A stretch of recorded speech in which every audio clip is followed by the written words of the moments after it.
मैं आज इस मंच से ये घोषणा करता हूँ कि 2014 से लेके और आज तक मैं एनडीए गठबंधन का सहयोगी दल था, लेकिन आज इस मंच से मैं घोषणा करता हूँ कि आज से एनडीए गठबंधन से हमारी पार्टी का कोई नाता रिश्ता नहीं रहेगा। हमारी मांग है कि स्वर्गीय रामविलास पासवान जी, जो देश के सेकेंड अम्बेडकर माने जाते थे, आज हम लोगों के बीच में नहीं है। मैं बिहार सरकार से मांग करता हूं और भारत सरकार से मांग करता हूं कि उनको भारत रत्न की उपाधि से सम्मानित किया जाए। भीमराव अंबेडकर की जयंती के अवसर पर बिहार की राजधानी पटना में एक कार्यक्रम का आयोजन किया जाता है और पशुपति पारस गुट लोजपा के नेता पशुपति पारस ऐलान करते हैं 2014 से हम एनडीए के साथ हैं, लेकिन आज इस मंच से हम एनडीए छोड़ने का ऐलान करते हैं, अर्थात केंद्र की मोदी सरकार को अपना समर्थन वापस लेते हैं। नमस्कार, आपने देखना शुरू कर दिया है डेली बिहार और मैं हूं रोशन झा।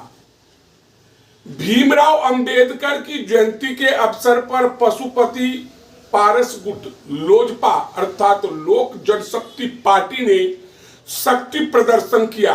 पशुपति पारस ने बड़ा ऐलान करते हुए एनडीए छोड़ने का फैसला कर लिया। इसी मंच से उन्होंने कहा कि रामविलास पासवान को देश का दूसरा अंबेडकर कहा जाता है और वे बिहार सरकार से और केंद्र की मोदी सरकार से मांग करते हैं कि रामविलास पासवान को भारत रत्न दिया जाए।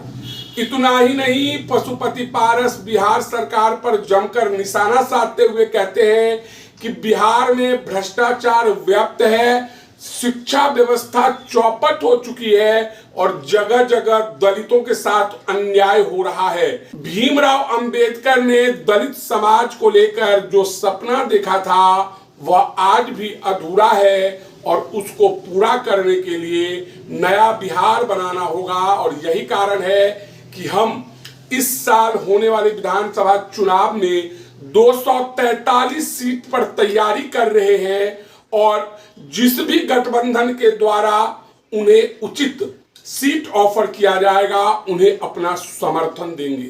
तो पशुपति पारस ने क्या कुछ कहा है, आइए पहले आपको सुना देते हैं। तो साथियों, हमारी मांग है कि स्वर्गीय रामविलास पासवान जी, जो देश के सेकेंड अम्बेडकर माने जाते थे, आज हम लोग के बीच में नहीं है। मैं बिहार सरकार से मांग करता हूं और भारत सरकार से मांग करता हूं कि उनको भारत रत्न की उपाधि से सम्मानित किया जाए। दलित छात्रावास में जो अनुदान है उसकी स्वीकृति दी है।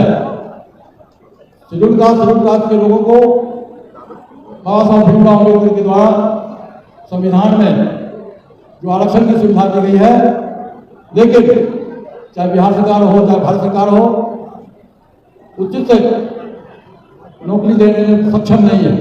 इसलिए जितना भी बैकलॉग हो उस बैकलॉग को बिहार सरकार पूरा करे। और मैं आज इस मंच से ये घोषणा करता हूं कि 2014 से लेके और आज तक मैं एनडीए गठबंधन का सहयोगी दल था, लेकिन आज इस मंच से मैं घोषणा करता हूं कि आज से एनडीए गठबंधन से हमारी पार्टी में कोई नाता रिश्ता नहीं रहेगा। और हम अपनी पार्टी को चलो गांव की योजना नारा हम लोगों ने दिया है और हमारे साथ है सुधान सिंह जी मौजूद है और हम सब लोग मिलकर बिहार में एक नया बिहार बनाएंगे और 243 सीट पर हम पूरे बिहार में घूम के अपनी पार्टी की सदस्यता अभियान, पार्टी के संगठन को मजबूत कर दिया। अभी तक हम लोगों ने 22 जिला का भ्रमण किया है। शेष जिला में बिहार में 38 जिला में 16 जिला बचा हुआ है। हम पूरी कमेटी के साथ बिहार के 243 सीट पर